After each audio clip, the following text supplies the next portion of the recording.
died for. And that's the direction that we need to be focused on for Memorial Day. Thank you guys for everybody that's out there online tuned in. You're tuned into The Divide with Marcus C. Williams, and we are here in your ear having the conversations that you need to hear. Hit the like button, hit the share button. It doesn't cost you nothing to hit the like or share and help us get this message out there. We are the #1 conservative talk show in upstate New York and the rest of New York. Let's make it the world. Okay. So hit like, share, subscribe, and definitely drop a little comment in the comment and be part of the conversation. And we'll try to pop your comment up on the screen and you can take part in being part of the different discourse and the different things that you'd like to talk about also. Now, let's jump into it. We're talking about how Memorial Day is one of the most important holidays, but often very much so overlooked in our nation. And it's true. And you have to start to ask yourself, why is it overlooked? Why is it such an important holiday and it's overlooked? Well, Memorial Day, most people just kind of think, well, it's a holiday for barbecuing and grilling and stuff like that. And a lot of people don't understand the difference between Memorial Day and Veterans Day. Veterans Day being for those that are still alive, Memorial Day being for those who passed, you know? And a lot of people don't really get or understand the difference between the two. I see some comments coming in there. I appreciate you. Drop some comments.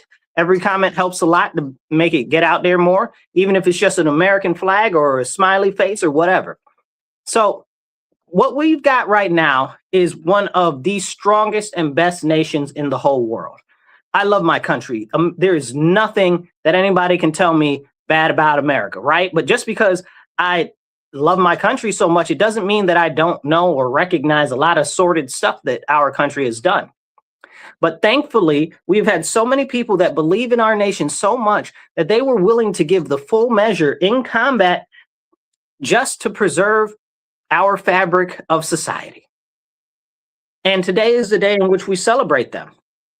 But you know, a lot of people right now inside our own country are trying to tear down our own country from the inside. They hate our country, but they're American citizens. Why are these people allowed to go on and say, oh, wave foreign flags? Because that's a big thing. People live in America waving foreign flags and demanding things like death to America. How dare you? The fact that they're not immediately taken and thrown into prison is unacceptable. How do you live in America, our naturalized citizen or our American-born citizen, and you hate our nation so much? It's 200 and some odd other countries in the world. Nobody's stopping you from going. Go and get. Look at all of the people who die on their way to try to get to America, right? Like clearly, America is a bastion. Okay, America is a sanctuary in a world that is in upheaval and topsy-turvy. But people come here or are from here and they do not respect our nation. They do not care about our country. It's absolutely despicable. And all of them that are foreign or want to wave a foreign flag, send them back immediately. No lines, no waiting. They got to go. You hate our country, but you're here. Bye. See you later. You know, and people will say, oh, well, you know, you can't say stuff like that. You can't be against illegal aliens and stuff like that. Why not? There is a legal process for people to come into this country, right? And I'll put this out there. If you violate the legal process to come in this country, or if you're here on an overstayed visa, if you follow me, you know, guys know I'm very big on kicking out everybody that's here on an overstayed visa because that shows you that they knew how to do it right and they just didn't care at all.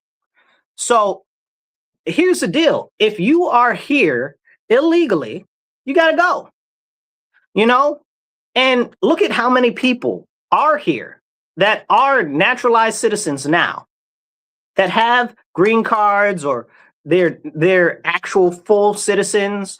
I use air quotes there. And they're preaching against our nation, or they want to change our constitution or change our way of life or change our culture in our nation. And they want to make it like the country that they came from. How dare you? What an offense. Go back to your country. If your country was so great the way that it was, you'd still be there. Okay. But no, you want to come over here and change our stuff, our way of life to the way that you had it and you want it from your homeland. Well, go back to your homeland. You know, you know how many people have fought and died to protect our nation on the mainland? You know, we've had the very great fortunateness and the blessing of the Lord our Father and the Son Jesus Christ go along with us for so many years, 250 years we're about to be at. And it's been a grateful thing that we've had very few military engagements on American soil. We've been very lucky. And that's because of all of the people who went into the military to fight for our nation, to fight for our way of life. So everybody here that's out here disrespecting our nation, disrespecting our servicemen, and disrespecting our country, they need to be removed or they need to be put in prison. Okay. And I know people will say, well, Marcus, you can't just put people in prison for freedom of speech and stuff like that. Maybe not. And I would never expect anybody to. But I would 100% say that anybody that's here is a naturalized citizen or that came from a foreign country that's speaking against our culture, our way of life, or out here flying a foreign flag should immediately be denaturalized and sent back. No line, no waiting. Okay? Very much so, directly with immediance and expedience. Okay? Then we've got these other people over here that are American citizens, right? Natural born, out here flying flags of places like Palestine, right? And as we talk about places like Palestine, these pro-Palestine protesters, okay, what even is Palestine, right? Let's ask that. Do they know what Palestine is? They don't know what Palestine is. Do they know the history of the area there? They don't know the history of the area there. You know, they can't tell you about the Persian Empire. They can't tell you about the Ottoman Empire. They can't tell you about British Mandate Palestine. They can't tell you about anything. But they're out here waving flags of foreign nations and serving foreign assets because, you know, it makes them feel good and fuzzy on the inside. Anything that they can do to push people against our own government. Okay, bet. Drink water, stay hydrated, y'all. Okay, bet. Let's say that that's what you want to do, right? Let's say that that's what you believe. Okay. We got a whole bunch of people right now in our country that are serving foreign entities, right? That are serving foreign purposes, that are serving the elites that they so much so claim that they're supposed to be against, right? Who does it benefit to create division in our nation, talking about you hate our nation and you want to tear our nation down? Okay, bet. Let's say that they got what they wanted. Let's say that they were able to destroy America tomorrow, right? Who benefits? Cui bono, right? That's how they say it in legal term. Who benefits?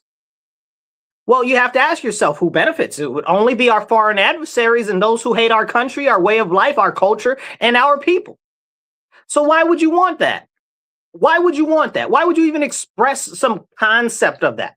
And that's coming from me, who I believe that the tea has been spoiled for too long and the whole teapot needs to be poured out. Okay? That's how, ask me how I really feel. But these people out here are talking about, oh, well, we need to get rid of the American government or whatever the case is for foreign interests. You think that if we had a war, I'm using air quotes if you're on the radio with us, a war and a civil war in America or whatever the case is, that wouldn't be a cue for our enemies abroad to come in and interfere with our affairs? It's not like we don't have a history of us having internal conflict in our nation and then foreigners coming and getting involved in our stuff. More so now than ever, especially when we've got foreign groups like the Russians or like the Chinese, especially the Chinese, that have so much to gain by disrupting our way of life, our culture, everything to do with our nation. If America fell tomorrow, the group of people that would benefit the most would be China. Drink water, stay hydrated, y'all. Hit the like button, hit the share button. It doesn't cost you anything. Help us get this conversation out there. help us have the important conversations that need to be had. Now, as we're talking about these people that support these foreign interests, okay, and I'm all of the foreign interests. I don't care. If it's not the United States of America, I'm not for none of it. Period, point blank. But I bring this up because we also have these illegal aliens here, right? And some of the illegal aliens are more patriotic than the freaking people that are here the right way, or naturalized citizens, or even actual nature-born citizens. Maybe we should do a swap, right? Maybe we should do a swap. If you're foreign, you want to incorporate yourself into the United States, you want to assimilate and all of that stuff, we'll let one of you in, and we send one of our people over there to switch with you as far as nationality goes. You know, like, it's crazy. It's crazy. I love me some new Americans because a lot of them are more patriotic and love America more than a lot of these people that are from this country. And that is a very serious and severe issue. And it's very seldomly talked about or even addressed. Now, when we start talking about this, you guys know I'm very strong on deporting all the illegal aliens. Okay, all of them, every last one of them. I don't want none of them here. Okay, why? Because they're competing with us in an economy that continues to get more and more competitive and be shrunk as far as the labor force every single month. Okay. Yes, there are jobs being created. Yes, more jobs are coming out and stuff like that. But how many people are there out there that are looking for jobs, or that are underemployed, or that just don't even know that those jobs are out there, or feel so spurned by the market that they stop looking for jobs? Think about this. If you go online right now, I know it won't take you very long to find an article or people on the internet, on social media, doing videos about, oh, they've got their bachelor's degree or their master's degree, and they can't find a job. They put in 300-400 applications. They can't find a job. They've been searching for a job for 6 months, a year, you know, master degree level people working at Starbucks and stuff like that. Like, what are we doing, right?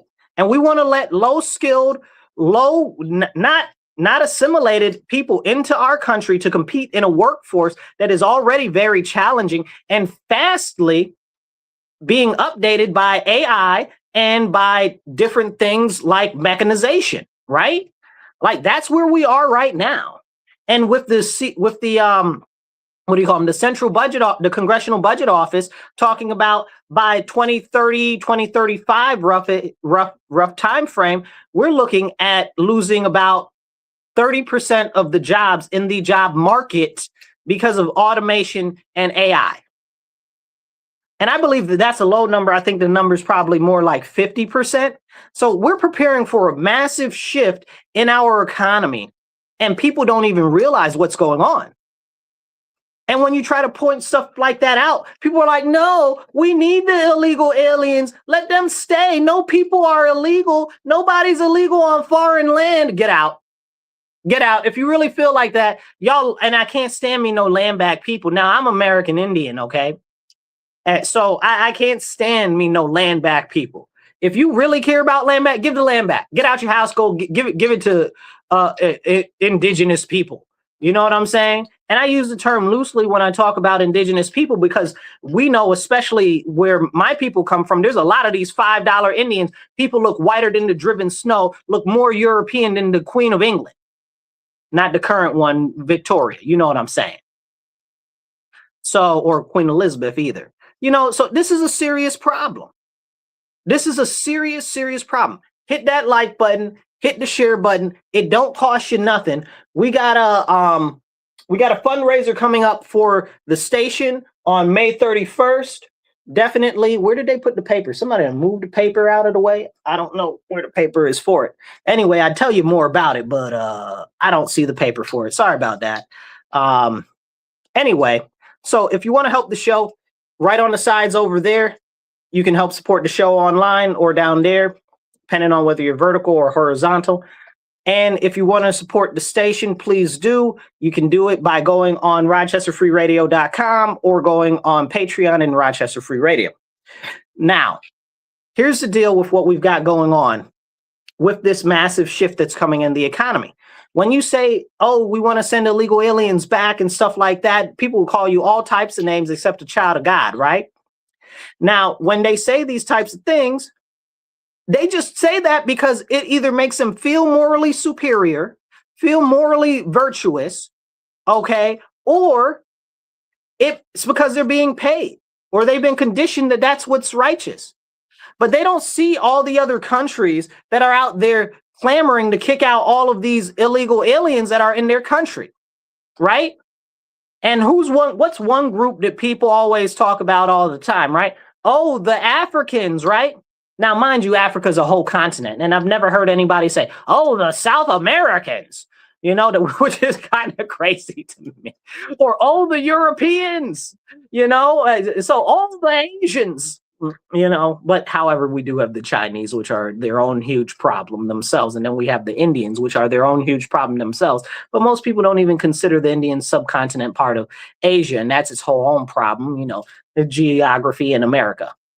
But all of these Africans, right? They talk about the Africans right now. The big hot topic is the Somalians, right? Okay, so let me be very clear. Not only is Africa like 54 different countries, Africa also has an illegal immigration problem.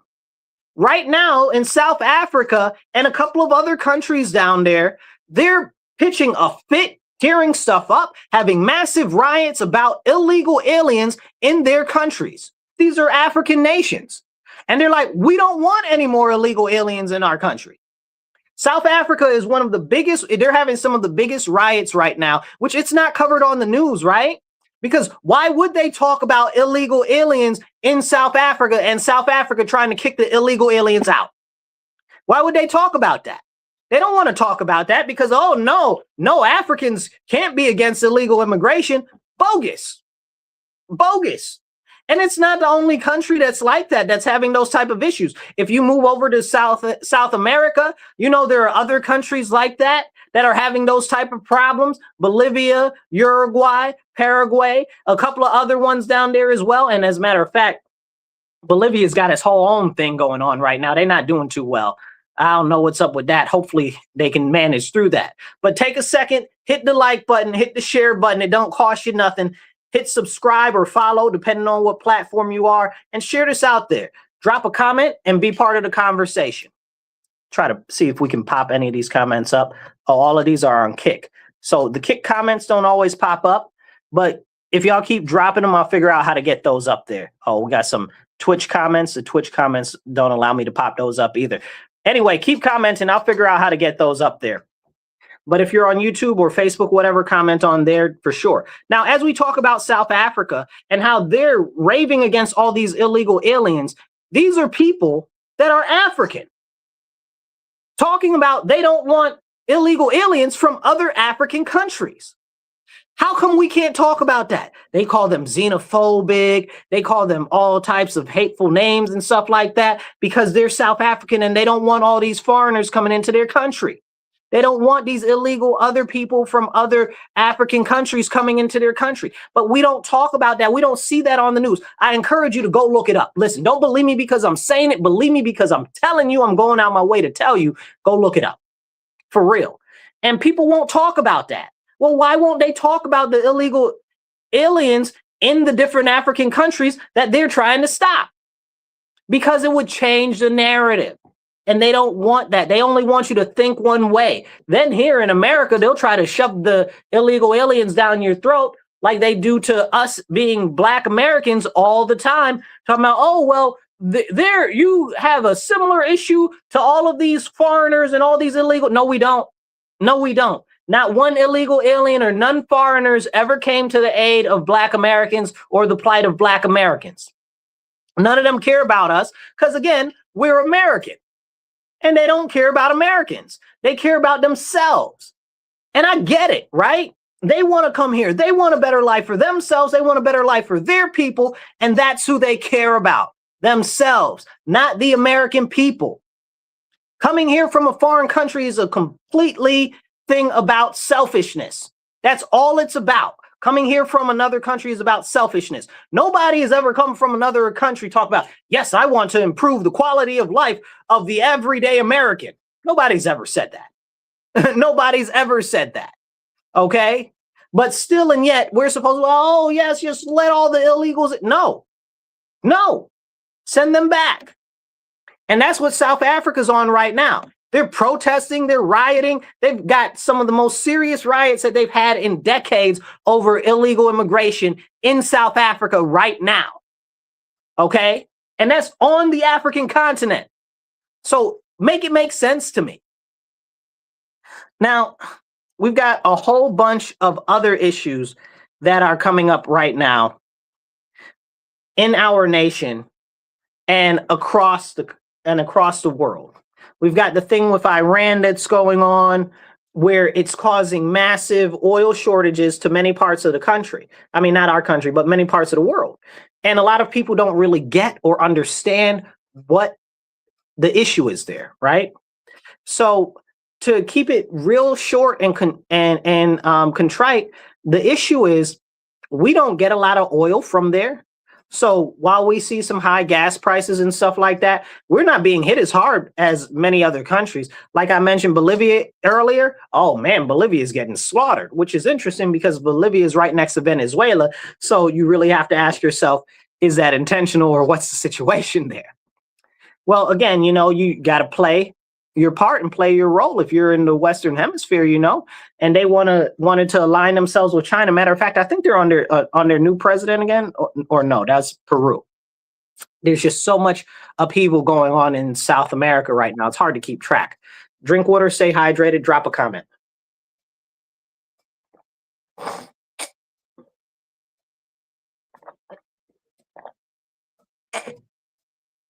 So as we've got this whole thing going over there with this blockade of Iran and stuff like that, and they can't get oil out and their oil tankers are all filled up and the oil stuck there, and soon they're going to have to start burning off oil, which probably should be real soon. I'm fake looking at a watch that I don't have on my arm if you're on the radio and you can't see. But it's serious what's going on over there, because if they have to start burning off oil, it's really hard to restart oil production after that. So that is a very serious turning point. And we also have the issue with China, where China right now is really light on oil because they get a lot of oil from Iran, from Venezuela, and now they can't access that oil anymore. So what's going on? So China's suffering. Now, China is one of the big major production hubs in the world. So how is that going to go for the rest of the world if China starts to get short on oil? So China's going to have to get some very serious and very quick reorganization strategy for their economics and for their production, right? They're a production powerhouse in the world right now. And that's problematic if you don't have any energy to fill that production powerhouse. Then they also have a bazillion different people in their country, right? China's got the second biggest population right next to India, right? A couple billion people. It's a lot of people to be low on energy, to be low on fuel. And then you have to think about the not just the manufacturing itself, but the delivery, right? So many different fueled ships that need to be fueled, right? All types of different things like that. And then we've got this whole problem with the issues with, I guess you would say, airline fuel right now, again, because of the constraints on oil and stuff like this, which is kind of the reason why we need to bring back production of these things to the United States and create more refineries in the United States, because that's the only way that we really can actually make sure that if anything happens on a larger scale in the world in the future, that we are insulated from any of the outside issues. Look at what happened during COVID, and the international pipeline of shipping got knocked down, right? And the craziest thing is it was a Chinese shipping vessel that got stuck sideways in the Suez Canal called the Evergreen, which everybody seems to forget about, that really tore up the market for everybody in the world, because a lot of trade and stuff goes through the Suez Canal. And then everybody had to go around Africa, and that was its whole own problem, because it's like weeks extra out of the way. But when we don't have these levels of conversation, then we don't see the extent of the impact of what's going on. Now, this is a bit of an issue because there's other things going on, right? Like we've got the whole issue with what's happening here. Let's I want to talk about something on the federal level, but let's take a second. I want to talk about my town real quick, okay? So just today, this morning in the city of Rochester, New York, where I live, I love my city, but it's wild and crazy out here. And today we found out that there was a guy who was allegedly, and I'm not able to completely confirm this because I've heard different conflicting reports, but there was a guy who either was a driving instructor or was not a driving instructor and was masquerading as this one girl's driving instructor. And apparently he had a history of working with the school district as well. And he pulled up to this girl and said, yeah, he's her driving instructor, and then ended up raping her, right? And there's a whole bunch of craziness to that. And if you look at him, he's got quite a few different priors. And apparently he was out on bail. Again, I cannot completely verify all of this information at this time because it's still forthcoming. But he raped a girl masquerading as her driving instructor. And that's crazy. That's terrible. But this is what's going on here. And I don't know where this dude is from, okay, originally, but he doesn't look American to me. So this is a whole nother problem against about preferential treatment of people that aren't actually American. Somebody's going to take issue with what I just said, but I don't honestly give a daggone. The fact of the matter is that we have a criminal justice system, which is just that, a justice system for criminals in New York, but not for anybody that is a victim of crime. In New York, we have laws like bail reform and raise the age that have made it so that criminals do not need to fear anything happening to them or any type of issues actually falling upon them for their criminal acts. So like what it says in the Bible, if you're not going to punish a criminal act, it's Ecclesiastes 8:11, and I'm paraphrasing, but if you don't expeditiously punish a crime, then it's fully set in the heart of man to do evil. So this is where we are right now in New York State and so many other blue states where they've got things like bail reform that just lets anybody out on cashless bail. And apparently that guy that raped the girl has got $5,000 bail. That doesn't make any sense to me. That doesn't make any sense to me. We'll see what else comes out if it ends up getting redone and denied or whatever the case is, because there's public outcry right now about that. Like, how do you rape somebody and then get out of jail? Oh, wait, bail reform. Yeah. It's crazy. It's crazy. This is what we're dealing with in blue states and Democrat-run states, and people don't want to acknowledge it. They'll be like, oh, well, what about the Republicans? The Republicans didn't sign those bills. The Republicans didn't sign those bills, and that's the problem with this teamification that's in our nation right now. They try to say, oh, well, if you're a Republican or you think this way, then you're no good. Later for that. Is what's being said truth? And we've gotten so far into this teamification of our society that people don't even care about truth anymore. I was talking to a lady earlier, she was like, oh, you just want to lock up criminals. Yes, I just want to lock up criminals. What the heck is wrong with you? Of course I want to lock up criminals. Duh. Who's stupid? Okay, must be you, because if you allow criminals to run amok, whose neighborhoods do you think that they're impacting the most? The underserved communities, okay? The communities that have the majority of the crime are usually working class or neighborhoods that are in poverty. So you want all these criminals out running about, running amok? Whose neighborhoods are they impacting the most? Those who can least afford it. And over the weekend, there was this report of this old lady getting beat up at the bus stop. There was another old man that was robbed at knife point. Okay. And this is what's going on here because there are no consequences. But Democrats don't want to talk about that. Why won't the Democrats talk about the consequences of no consequences? Last week we had the beach. It was nice out. We had the Lilac Festival. It was nice out. A whole bunch of people decided that they wanted to act a raw riot, show their behind, and act like they ain't had no home training, and they was acting a fool, making our whole city look bad. And then, of course, we got on national news for and made it look bad because, you know, that's what people see. And then the mayor gets out there and trots out there and is like, oh, yeah, you know, we're not going to tolerate this. Aren't you, though? Because you've allowed the policies that the city council has put in place to make it so that anybody under, this is what it is, anybody that looks like they're under 25, they cannot physically engage with. Okay, they can't pepper spray them. They can't handcuff them. They can't physically engage with them in any other way. Okay, no, not tase them, nothing. Nothing. That's policy from city council. Okay, and the mayor's talking about, oh, well, you know, it's just some people. Lock them up, put their behinds in jail. You know, well, you know, it's because, you know, they're not behaving. Well, then why aren't they in jail? Why aren't they? They're calling a whole bad scene.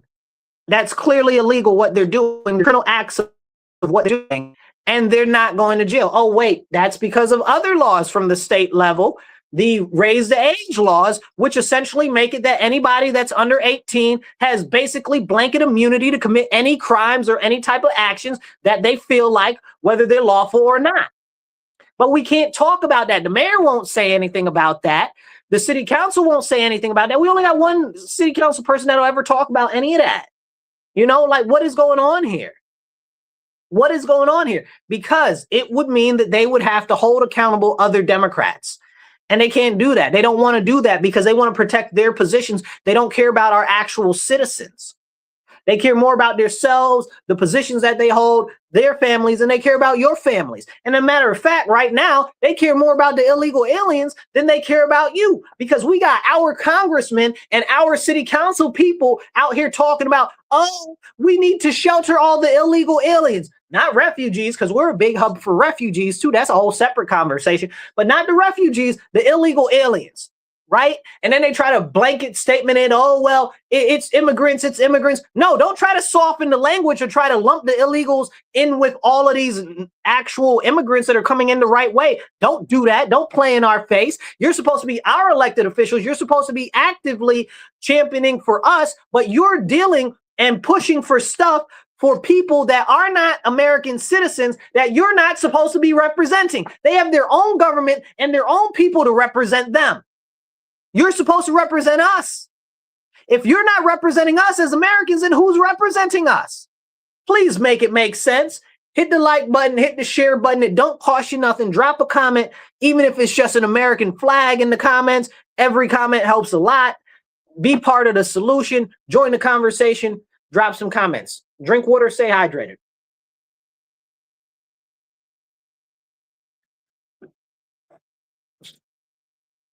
Thank you guys for tuning in. This is The Divide with Marcus C. Williams. We are here in your ear, having the conversations that you need to hear. We are on WRFZ 106.3, Rochester Free Radio. Let's get back into it. There's so much other stuff going on in our city right now. I could go on for days just about Rochester itself. And actually, honestly, I don't even know where to start. I don't know where to start because there's just so much.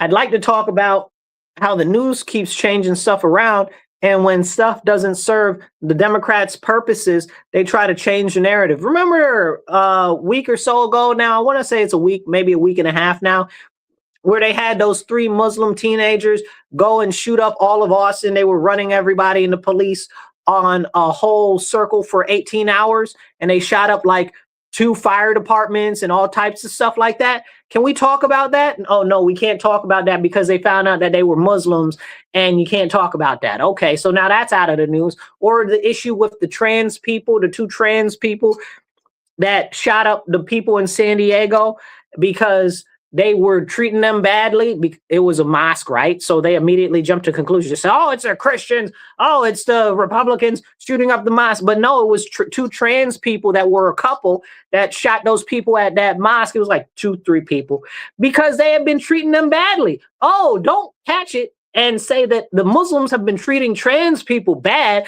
You can't talk about that because Muslims must love trans people, right? The devil is a lie. Okay, so but we can't talk about that because that's too much like right. So that's out of the news too. Gone is the news. That was on the 18th that happened, and it's really frustrating to see how all of these cultivated narratives and things are pushed in the news and stuff like that. Now back to the Texas one. Because they were all essentially under 18, so they can't really name anybody or anything. But one of the guys' names, I can barely pronounce his name. It was like Nagada Diagani. Okay, clearly that's not an American name. You know what I'm saying? But again, these are these Muslims shooting up these American cities, so you can't say anything about that. And let me be very clear. Foreign Muslims, right? Not American Muslims, not the Nation of Islam, these foreign Muslims, okay? And that is a problem. And most of these Muslims that are these foreigners that are coming over here creating these problems are Saracens, right? But now you got all of these other Muslims that are like, oh, well, they're Muslims too, so we should stick up for them because they're Muslims, and if they're doing bad, we should stick up for them. You sound retarded, okay? If you're Muslim and they're acting bad, you need to stand up and say, no, don't do that. You understand what I'm saying? But none of the Muslims are coming out standing up against this nonsense that's happening in our country. None of them are coming out and standing up against the Islamification that's happening in our country because they see it as something that benefits them, okay, and their religion. But a lot of these people are Islamists, not regular people that are Muslims. You understand? And it's crazy to me because all of these foreign countries over there, Kuwait, the UAE, Saudi Arabia, okay, all of them warn us about taking in all of these foreign Muslims, and they say, oh, well, you know what's going to happen? Terrorism. Do we listen as a country? Absolutely not. So the Muslims that are foreigners that are telling us not to let in the Muslims that are foreigners. Make it make sense. But do we listen? No. I think the Muslims that are foreigners that are from the sand countries telling us not to let in the Muslims that are foreigners from sand countries know a little bit about the Muslims that are foreigners from sand countries because they're the same type of people. They've had to be dealing with them for generations. I'm pretty sure they know what they're talking about when they're telling us, don't let them in. It's going to cause problems. Look at what happened in Lebanon when they let the Palestinians, and look at what happened in Jordan when they let the Palestinians in. They all tried to topple their governments. That's why Lebanon's jacked up right now. Lebanon used to be a Christian country, okay? Until they let in them Palestinians, and then it was a whole problem. Okay? Can we have these important, real, true conversations? No. No. And I put this out there because specifically, if you think about it and you look at it, we haven't had these issues with the Asian Muslims, right? Like I was talking to somebody else the other day and I was explaining to them, like, it's really just these Saracens from these sand desert countries that are the big problem. Okay. And some of the African Muslims too, because you know that a lot of them are in league with these ridiculous Boko Haram and the rest of them crazy groups over there. That's the type of Islam that they got over there. Okay. So when we look at it for what it is, and this is very important, we don't have that issue with the Asian Muslims. Why don't we have that? I was talking to somebody the other day. They said, I didn't even know that we had Muslims here from Asia. I said, see, and that's the point. That's exactly the point. Because they don't cause those type of problems.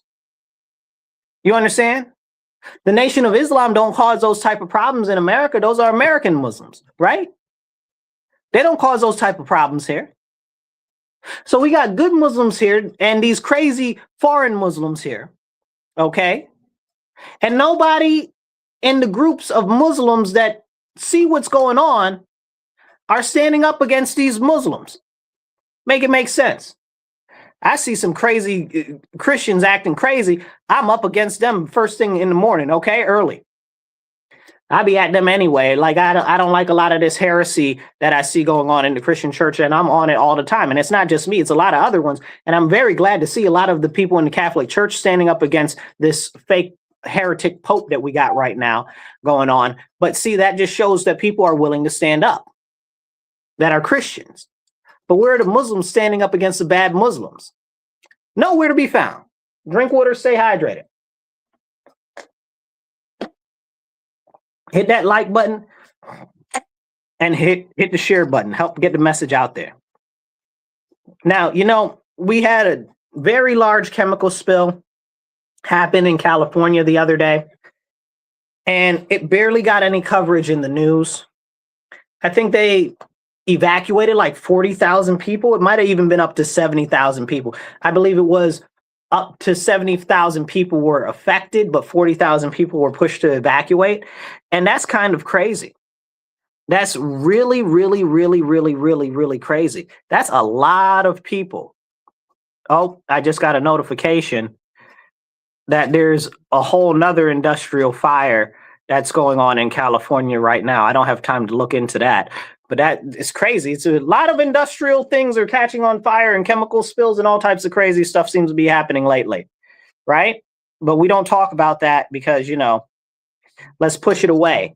It's very interesting when we think about what's happening in our nation now from a worldwide standpoint, that a lot of what's been pushed with all of this, letting all these foreigners in and stuff like that, it comes from the United Nations.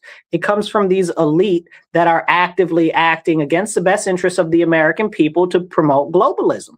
You ask yourself, why are they pushing all of this socialism? Why are they pushing all this communism, all of this crazy neo-Marxist? Why is that being pushed? Why? Because it focuses on centralized government that is multinational and the erasing of all borders. So it's something that we really need to have a true conversation about. And all of this is being pushed by people like George Soros, his son, I forget his son's name now. He's really taken over for him. And Carl Schwab and the rest of these people, all members of the World Economic Forum and all types of stuff. A lot of the other ones, the Bilderbergs and all of them, and it's a serious problem. Why is this being pushed? Because they're trying to push us to one global order. And it's a serious issue. And, at the top of the pyramid, they're all in it together. They're all super ultra wealthy elites, ultra powerful elites. Remember, power doesn't always mean money. That's something that you need to know. A lot of it is about bloodlines and familial ties and stuff like that. That's a much larger conversation for a whole nother episode. But hit the like button, hit the share button. It don't cost you nothing. Drop a comment. I'll try to pop some of these comments up on the screen here. Okay. Be part of the conversation. Let's see. Okay. Oh, look, we finally got the kick comments working. All right. If you're watching on Facebook or YouTube or wherever else, you pop your comment down there and we'll pop some of those up too. So as we have this conversation about how all of this push for immigration is going into all these countries, like that's what the problem is. It's being pushed by the elites because they don't care. They know if they dissolve the heritage and the cultures of different nations, it destabilizes it enough so that it segments the populace into different small groups that they're easier to control that way. Because if you don't know your own identity, then you're easier to control. This is basic. What do you call it now? What's the sociology? Psychology? Like it's really basic science of manipulation. And that's what's being done to us intentionally.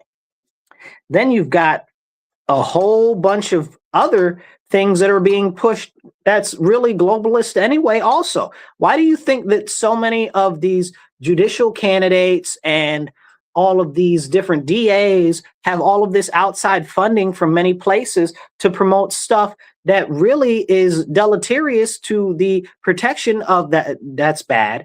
It's deleterious is bad stuff, right? That's really deleterious and tearing down the society and the structure of society, allowing criminals to run wild. Why are they being funded by people that are far afield in other countries and giant mega corporations that are nonprofits on scale? Why is that okay? Why is that okay? Explain it to me like I'm five. It's not okay. And we need to understand what is really, really going on. And if we get enough time in a little while, I want to talk about some of the policies from the UN that the US has said, no, we're moving away from underneath this current administration. I'm glad, I'm really glad at watching this administration push away from globalism. There should not be any globalism. Borders matter, countries matter, and our rights, liberties, and freedoms matter. Our culture matters. Our united heritage as a nation matters. And this is a sad thing that I see far too often, where they try to pit Black Americans against white Americans. And I really have to start to ask people, well, what is a Black American, right? What is a white American? Because up until a couple of years ago, really the 50s, there weren't any white Americans except the what do you call them? The WASP, the white American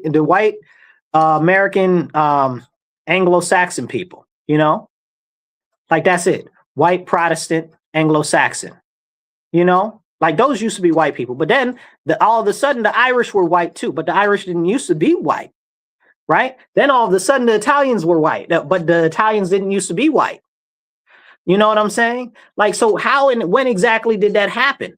Like, I'm fortunate enough to live in an area where we have people that are very proud of their heritage. And, we've even got the Sicilians and the Italians, and they'll tell you, I'm Italian, I'm Sicilian, and they don't even, and they're distinct groups in and of themselves. But this whole concept have pushed all of the people away to be like, oh, well, we're just white. Destroying and eliminating their heritage. Again, this is exactly what we were just talking about a second ago. And then we have to ask, oh, well, so what is a Black American now, right? Well, they've got all of these talking heads on all of these different TV stations, CNN, NBC, all of these other stations that look melanated, that look like this, okay, that look melanated, but they're not Black Americans. And then they're supposed to be representing us on TV. And, the old adage is true. They say that all Black people look alike because whenever somebody sees somebody that's melanated, they just assume that they're Black American. Them people don't represent us. Them people are out here pushing things for illegal aliens and all types of other crazy stuff, alphabetism, killing our babies and all types of other nonsense that don't got nothing to do with Black Americans. Okay. And we need to have that conversation. Okay. I need you to understand, okay, if you're not Black and you're watching this, that a lot of these people on these TVs and on these internet things that look like this, that are melanated, are not Black Americans, and they do not represent us. Like that crazy guy that was masquerading as a new Black Panther Party in Philadelphia or whatever the case is. He wasn't Black at all. Okay? He's something Spanish and foreign. Okay? Or we got all these, what's that crazy lady's name with the short blonde hair to be on CNN and stuff? Oh, I'm not able to remember her name. She's foreign. Okay, she's not Black American. She don't represent my people. Okay, we got the other one, Amanda Seals. Okay, she's not Black American. She don't represent our people. We got the Black caucus in Congress and in New York State, both of them, and they got a whole bunch of foreigners in there, okay, that aren't Black American. And then we wonder why Black American issues don't get addressed. And this is important because, again, what is Black if all of these people all of a sudden are Black, right? But they're only Black when it's convenient, but they want all of their culture stuff, their different African nation stuff, Gambia, Liberia, whatever the case is. Liberia is really part of America. That's a whole nother conversation. Liberia, Sierra Leone, Gabon, all of that stuff. They want all of their holidays. The Jamaicans want their holidays. They want this, they want that. The Caribbeans, the rest of the Caribbeans, they want all their own stuff. But they Black when it's convenient. When they got their hand out and they want something, it's okay for them to be considered Black, but they be real quick, okay, to tell you that they're not Black. This is the issue and this is the problem, okay? And we need to have these serious and important conversations, but people don't want to have them. Black Americans do not want all of these foreigners. You understand? That's a very small subclass that's pushing that on us. because we as Black Americans see that, look at whose neighborhoods they're being pushed into. Look at New York City. Look at Chicago. Look at my neighborhood. Where are these illegal aliens being pushed? Into our neighborhoods, displacing us in our own neighborhoods. We had this big thing against gentrification and all of this nonsense for years. Okay. Now all of a sudden it's gentrification by illegal aliens and don't nobody want to talk about it. Okay. That's a serious issue. Now, you might remember that years ago and decades ago, they used to have people and they try to mock them like they're all countries, right? Like they're all country. And they'd be like, they took our jobs, right? They took our jobs. Well, they did take our jobs. They did take our jobs. Not only did under Clinton and Biden, they ship away a lot of our jobs. Okay, NAFTA was a big thing with Clinton, and they shipped away a lot of our jobs. They also allowed all of these foreigners to start coming into our nation, taking our jobs in America, the low-skilled jobs, the everyman's job that anybody can get, even if they didn't graduate high school. And that's very important to have a conversation about, but nobody wants to have that conversation. And they want to talk about you. Oh, well, you're xenophobic. Oh, well, you don't like these people. You don't like those people. Oh, and they'll try to say, oh, you hate these people. Nobody hate nobody. That's like a lot of energy to give somebody else. Oh, nobody got no energy to be hating nobody. You understand what I'm saying? But what I do recognize is the economic reality that is going on in our country, and that the more competition in the job market, that means that there are going to be less of our American citizens that are able to get those jobs. Okay. And people will say, oh, well, you should be able to compete with them for basic entry level jobs. Why? Why am I creating unnecessary competition for myself? If there is a water tower, right? If there's a water thing, it dispenses water, right? Why should I have to fight through 15 other people that ain't got no business being where the water is, okay, to get some water for myself? Why I got to fight all these extra people for the basic things that we should be able to get? You understand? The more competitive an environment, the more people that end up losing out. It's simple, basic economics. Like, it's crazy. It's simple statistics, right? Like if you're playing in a baseball game or whatever the case is, and you're playing in a series, you've got, let's call it, 20 teams, right? Okay, that means that you got a 1 in 20 chance, roughly, different statistics, better teams play better, whatever the case is. But you've got, a 1 in 20 chance of winning, right? Now you got 150 teams versus just 20 teams. Your likelihood of winning goes down dramatically. Also, you're more likely to tire yourself out if you've got to consistently compete with all of these other groups now. It's not a level playing field. And none of us are going to their countries talking about, oh, give us free stuff. Oh, give us jobs. That is not happening in their country. They come here and they want better for themselves. They're not coming here to look out for you, me, or anybody else. And I'm not mad. But we as Americans should not be enabling them to do that. I do want to get back to Bolivia real quick, because we were talking about Bolivia, and Bolivia is really going through it right now. The president did get replaced recently. I was right about that. So their president, Rodrigo Paz, was in office. He's only been there 6 months. Okay. And the protests have gone all the way up. It's a raw riot down there. They're working with roadblocks. It's costing them $50 million a day in losses to their economy. And they're being told that they're using unconstitutional force, and the regime is very restrictive and stuff like that. I don't know Bolivia's constitution. You know what I'm saying? I can't say. But if you look at places like, El Salvador, where they just completely got rid of their constitution, and now they have a complete dictator down there who apparently is doing a really good job. You know what I'm saying? An altruistic dictator, that's the whole concept, that there aren't any altruistic dictators, but apparently he's an altruistic dictator. I don't know that I buy that, because I'm all about America and the American Constitution. Let them people down there do their own thing. Okay. But in Bolivia, it's a whole bunch of craziness going down there. And the government itself is what we would in America consider like a center rightish government, but the leftists are attacking it, trying to tear it down.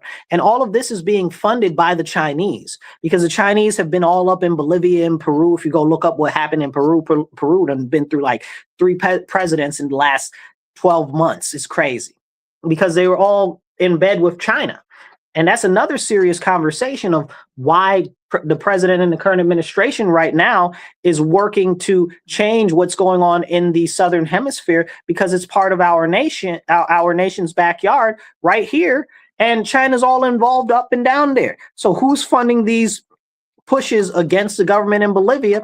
It's the leftists. It's a destabilization tactic that's being pushed by China. And we need to understand that. I'm also interested in seeing what happens in Panama because apparently, allegedly, and I don't have enough information on this yet, but allegedly we're militarizing Panama. I don't believe it. But if it's to kick the rest of the Chinese out there, absolutely do it. I don't know why Panama wasn't part of the United States to begin with. That's a whole nother conversation. We let our vassal state go and we should have never done that. Also, while we're talking about pieces of real estate and countries and peoples, they should be part of the United States. Cuba, I hope you're coming home soon. Cuba used to be part of the United States, if you aren't familiar with that. Also, the Philippines, we need to apologize to the Philippines and incorporate them back in the U.S. and let them be a state if they want to, or just be a territory where they can do what they want. Because Philippines also used to be part of America. We kind of did them dirty when we had them, so that's on us. Okay, so we need them back. Come back home, baby. But that also leads us into what's going on in that area of the ocean over there. Like all of the Pacific is the U.S.'s backyard. Like we've got a ton of different islands out there. Hawaii is the midway point for the American empire, right? Like for the people don't realize that. We've got other territories out there that are right over there. What's it? CNA. We've got Guam. We've got a bunch of other little territories that nobody really knows about over there. You got to go look them up. That's how small they are. But it's important for us to know that whatever China's doing in the area over there in the Pacific, in these little island chains and stuff like that, impacts and affects us. So more so stuff that's happening in Bolivia with these leftists trying to overthrow the government there. You know, China's funding that with what, like how the Chinese took over the Panama Canal because Biden decided, who was it? Was it Biden? It was I think it was Biden. It might have been Biden. I'm pretty sure. I'm like 96% sure it was Biden. It might have been Obama. I can't remember. I'm messing up my timetable right now. It might have been Obama that gave Panama back the Panama Canal. I think it was Obama now that I'm thinking about it, trying to get my years straight. But it doesn't matter. The Democrats gave them back the Panama Canal, which we built, which we had tens of thousands of people die building. You know what I'm saying? Stupid stuff. I'm going to look up who gave that back right now because it's bothering me. Who gave the Panama Canal back to Panama? 1999. Okay. Yeah. All right. Officially, this started was it under Carter that it started? Okay, yeah, it started under Carter. Damn, Carter. I'm sorry, y'all. I got issues with Carter. Carter's done a lot of stuff. It always seems like his name or Lyndon B. Johnson's name pop up somehow when we have any long-term issue in politics nowadays. I don't know how it happens, you know, but it just seems like they've done so much damage that we can't even really measure it, you know, and that's where we are right now. And here's my issue.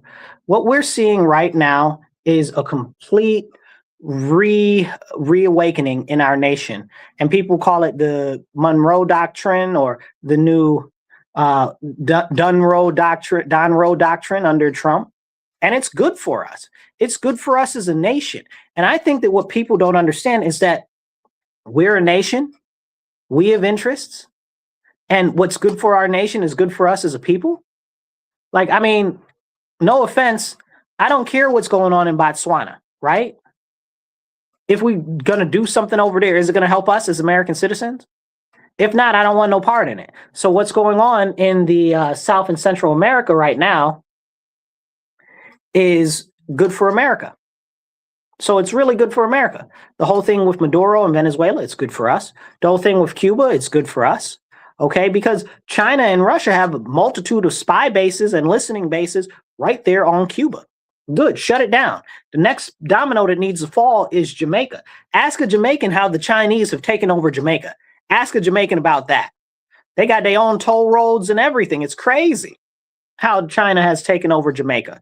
Which, interesting fun fact that you probably don't know about is that under the Obama administration, Obama tried to buy Jamaica, which is crazy to me because I never knew that. If I had knew that, I would have been like, yeah, do that, Obama. I didn't like Obama very much, but if I would have known that he was trying to do that, I'd have been the biggest champion of that.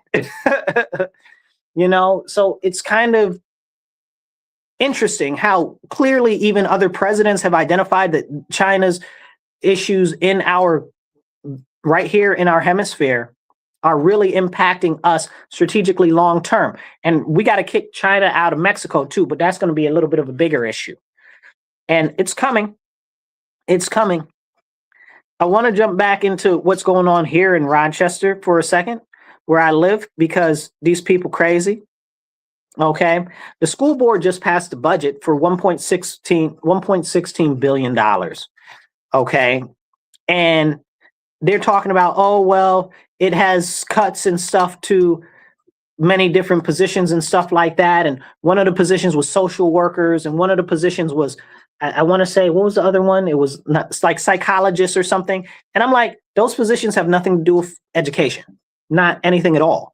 And social work or psychologist, whatever the case is, that's either state or that's the county government that's to deal with that, not the school budget. Our kids can't read and write. There's no discipline in the schools. You're talking about some people that have no business but doing anything to pry into the lives of the students. I don't need that to be paid from our educational money when the kids can't read and can't write and can't do basic math.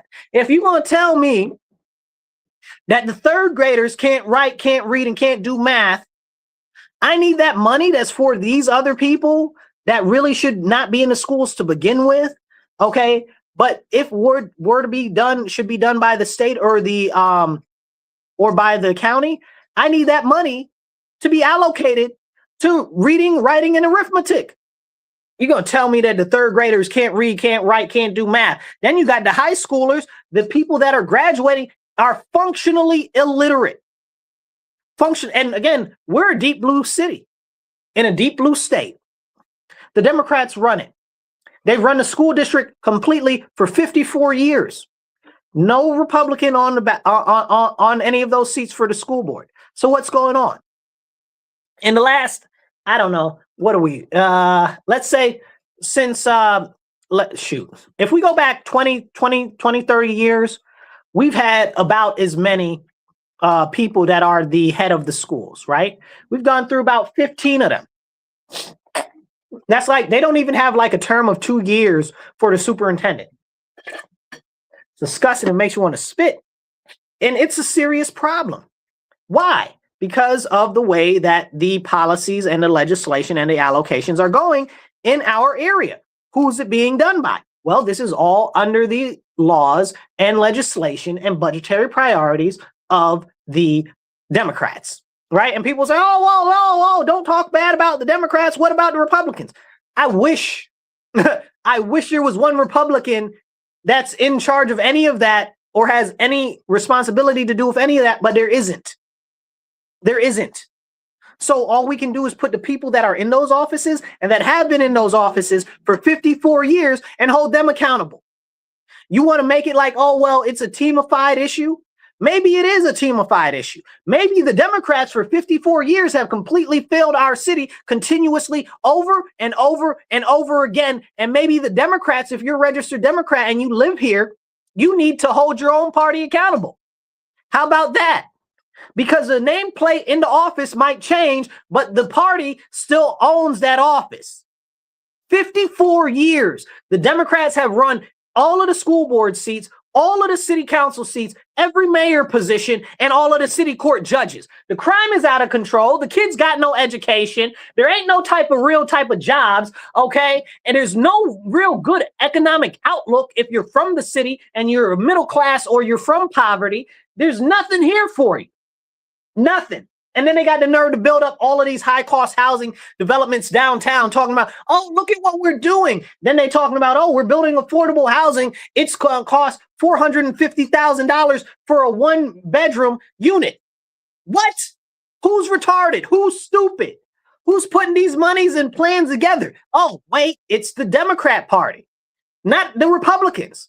Again, I wish there was a Republican to put the responsibility on, the onus on, the accountability on, but none of them are in any positions of power here, nor have they been for 54 years. So if you want to say, oh, well, it's about teams and you're just saying that because you're Republican, I am not. And you need to hold your own people accountable, but you're not holding Democrats accountable, and you're a registered Democrat and you want to talk about the Republicans, you need to hold your own people accountable for what they're doing to our city and destroying our children's future and destroying the economic outlook for us, for homeowners, for property owners, for businesses, okay? And the continued deterioration of the general quality of life because y'all let the criminals run a gosh darn muck.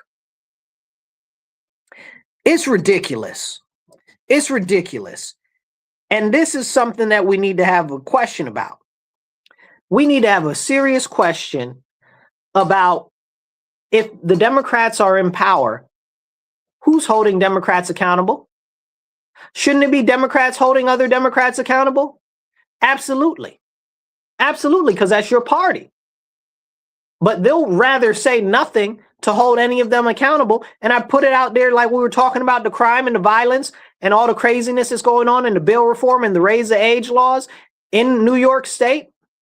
We talk about that. Okay, so who runs the assembly? The Democrats run the assembly. They got a supermajority. They have for over 30 years.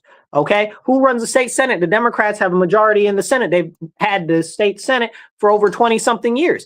Who runs the governor's office? Oh, the Democrats have had that for almost 20 years.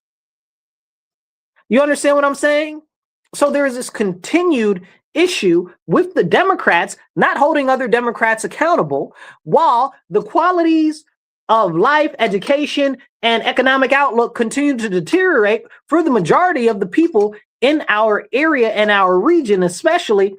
But also, since our area is highly registered Democrat, you have to start asking yourself, well, if all of the people here are Democrats and the Democrats that are in office are destroying the quality of life of the Democrats, why aren't those other Democrats that are average citizens holding them accountable? Because they've been told to be distracted by Orange Man Bad. Because it's the president's fault that the schools are broken. It's the president's fault that the crime is going on. It's the president's fault that they're curbing food stamps for illegal aliens. You know, somebody had a gosh darn nerve. I wanted to slap the taste out their mouth and back to the front of it. Okay, talking about, oh, well, they're cutting 4,000 people off of food stamps. Now, mind you, food stamps is a Republican program. The Republicans started food stamps. Somebody talk about that for a moment, okay? The Republican Party started food stamps. Yeah. SNAP, that's a Republican thing. Okay. So, and it's also tied to the Farm Bill. So there's a lot going on there that people should be thankful to the Republicans for that to begin with. But they're like, oh, well, they're cutting all of these people, 4,000 people off of SNAP benefits. Why is that? Because there's a hellified amount of corruption and misappropriation going on with SNAP benefits in New York State. And nobody wants to talk about it. The federal government asked for the records in relation to the SNAP and the qualifications, and New York State told them, no, we're not giving it to you. Well, why aren't you giving it to them, right? They're funding you for it. Why aren't you giving it to them? And they said, no, we won't give it to them. Now, SNAP is largely a federal program. So SNAP, so the federal government said, you know what? You've got over, I believe the threshold is something like 10 or 15% or whatever the case is of the threshold of fraud or misapplied applications of SNAP, and then the federal government will limit the amount that you get. So our rate was like 20% misapplied SNAP payments going to people that either shouldn't get it or just don't even exist. 20%. But can we talk about that? And the federal government was like, okay, we see that you got issues with that. Let us see the records so we can see what's going on. They said, no, you can't see the records. Federal government's like, what do you mean we can't see the records? We're the ones who give you the money. And they're like, no, you can't see the records. And the federal government's like, okay, then we're going to cut the amount of SNAP benefits that we give you from covering it 100% to covering it like 80%. And you're going to have to come up with that difference of 20%, which is roughly the amount of misapplied SNAP disbursements that you've been giving out. And the Democrats went wild. Oh my God, they're trying to take people's stuff. How about you just actually clean up the fraud and stuff that's going on in the state? Like, you don't even have a little fraud. You got like 20% fraud. Like, what the heavens is going on there? Like, how is that a thing? And then you don't want nobody looking at it? You don't want the people that are giving you the money to look at where you're putting the money. Make it make sense to me. And again, these are all Democrats. And the guy was like, yeah, they're taking 4,000 people. They're kicking off a SNAP. Who? What 4,000 people? Because I saw the new regulations that they're doing. If you're in school, you don't have to do the 20 hours of community service a month, 20 hours a month of community service. Or is it 20 hours a week now? 20 hours a week of community service. You don't have to do that if you're in school. Okay. And then it's only community service. So you can work at your church, you can do whatever else. And then there are all of these carve outs for people that if you have a disability, if you can't do this, if you got this, if you got that. And we already know everybody in New York State got some sort of mental disorder or they on medication for this or for that. So they're going to already qualify not to have to do it anyway. So what even is going on? You understand what I'm saying? So you're perpetrating a fraud, trying to talk about something that's not even realistic. Okay. Oh, the 4,000 people that are getting kicked off. Oh, wait, most of those people are illegal aliens. Oh, no, that's not true. Well, Chuck Schumer and Kathy Hochul, the governor, and our senator got up on the TV in separate press conferences, and both of them said the Republicans are trying to cut off illegal aliens off of SNAP. Okay, but they said immigrants, but they didn't mean immigrants, lawful immigrants or refugees. They meant illegal aliens. Okay, so we need to clean up that falsified language, right? So, but you were telling me this whole time for the last couple of years that illegal aliens, okay, weren't getting social services. They weren't getting SNAP benefits. They weren't getting this. They weren't getting that. Now you're on TV saying, oh, the Republicans are cutting that for illegal aliens. Make it make sense. Make it make sense. Hit that like button, hit the share button. It don't cost you nothing. Okay, drop a little comment that helps the algorithm. Be part of the conversation, okay? And hit the subscribe button or the follow button, depending on where you're at, what platform you're watching us on. Now, as we tie everything in here together, what we've got is a continued attack on our urban centers, right? A lot of our urban centers are run by Democrats. And all we see is a continued deterioration. Baltimore, Chicago. Baltimore is getting a little bit better, but there's also been a lot of gentrification in Baltimore. I wonder why. I wonder who's been in control of that city for like 50 years. I think they're 48. We're more than them, but I think they're like 48 years there. But double check that number. But for decades, look at Chicago, right? And these are conversations that we can't have because people want to say, oh, well, it's about team. Man, miss me with that. Miss me with that. It's very, very concerning that we see the continued deterioration of what's going on in our nation, in our urban centers, and nobody's speaking up about it. Why is that? Can we ask that question? Why are the Democrats not holding other Democrats accountable? And it bothers me so bad to watch what's going on. You have to ask yourself, is a bigger plan? Is there a bigger plan? And yes, you guys, it is a bigger plan. And I'd encourage you to go look up 15-minute cities, to go look up the, what is it called? The Cities for Action. Okay, go look those two things up. 15-minute cities and Cities for Action. If you're not familiar, okay, there's also the New American Council you can go look up. All of these crazy things are all part of the bigger plan from the UN to create more control over us. It's also their whole push at the UN to get rid of anything that has to do with firearms. That's why they've been pushing all of the firearms companies out of business in our country, especially in blue states like New York State and even Colorado, right? Colorado used to be deep red. A lot of manufacturing for firearms and ammunition and stuff there. Everybody's leaving. New York State, same situation. And it's a serious problem. And it's a threat to our rights and our liberties, because we know once they get to a point where they get a lot of the firearms gone, they're going to come for us. Look at Canada. They wanted everybody to willfully give up their firearms in Canada. And the Canadians were like, no, we're not doing that. We're not turning them in, or whatever the case is. Now they're talking about they're going to go house to house and take people's firearms. Are you serious? What type of authoritarian, totalitarian stuff is going on up there? And if it's happening in Canada, it'll happen here. That's everything, all roadmaps that happen in Canada happen in New York State or California not too long from that time. So we need to be very vigilant on what's going on. Like, for instance, you've got the medically aided induced death going on in Canada, and now they're opening that up to teenagers, that they say that if they have any type of mental disorder, or if they're feeling depressed, or if they have any social anxiety, that if they're teenagers, that then they'll be able to get medically aided induced death. Okay, what do you mean? That's like every teenager, every human that's been a teenager ever has experienced those type of feelings and thoughts. Like, why would you say that? What would you do that for? And then you look at New York State. What did New York State do? Talking about, oh, we're doing compassionate care for the elders, so the elders can just kill themselves and stuff like that. Why would you ever suggest that our elders kill themselves? Well, the elders are in poverty and they've got poor quality of life. So wait, you're saying because they're in poverty, they should kill themselves? Well, yeah, they shouldn't have to suffer in poverty. I said, wait a second, I've heard this before. This is the same excuse that you use for people in poverty getting rid of their children. You try to tell them to kill off their babies because they're in poverty and nobody should be raised in poverty. I've heard that story before. Okay, look at this. This is nothing but control. Okay, this is nothing but population control. It's nothing but constraining their ability to minimize the population, because less people are easier to control. This is what the whole plan is. Now they're going after our elders here. Elder side, that's all that it is.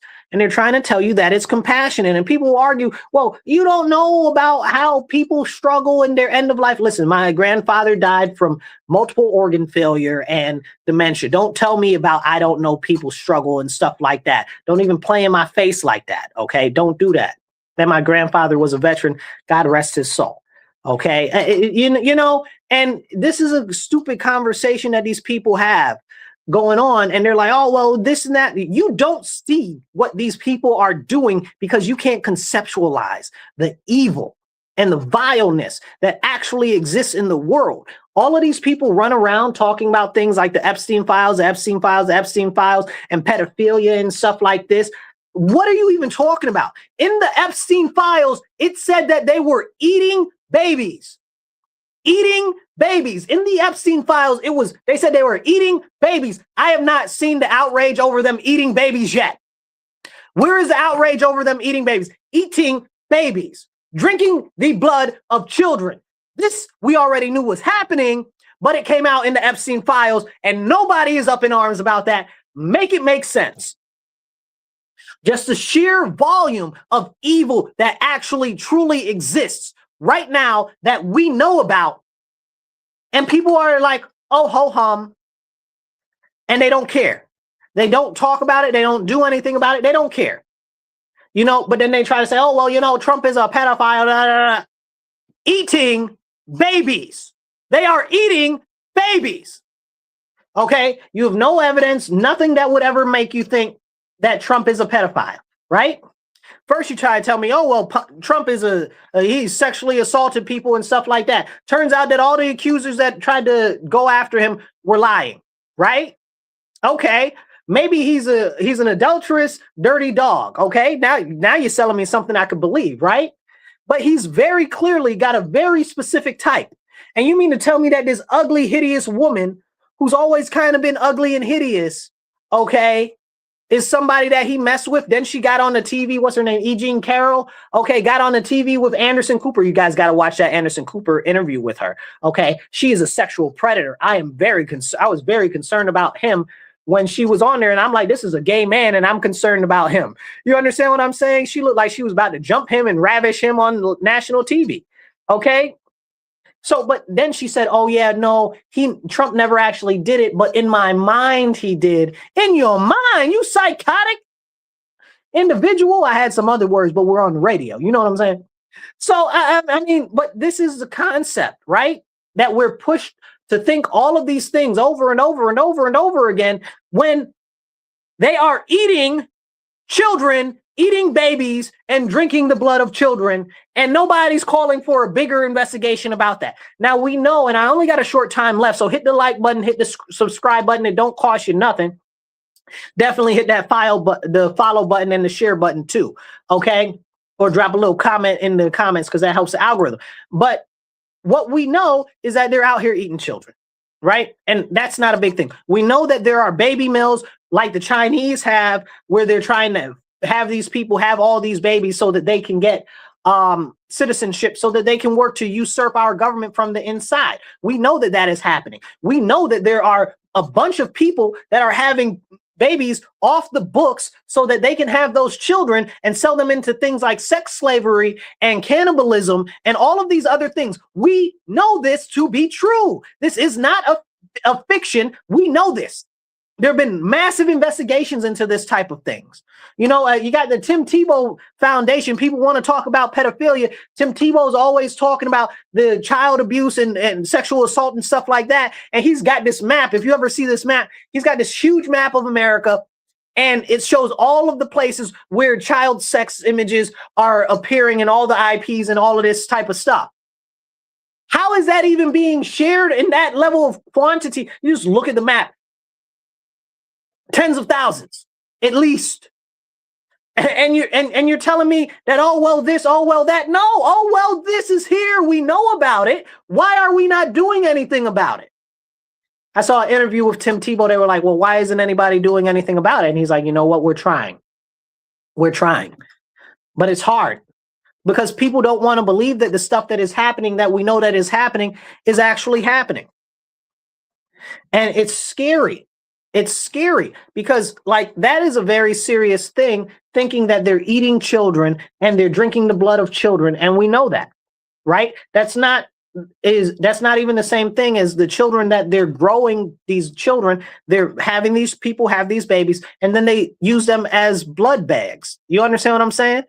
They keep them in these anesthetized states so that they can just use them for their blood. That is another thing that is a big thing. And when people start to realize that one of the largest exports in our nation, that is also often in the top 5 exports from the US, is blood, then maybe we can have a real conversation.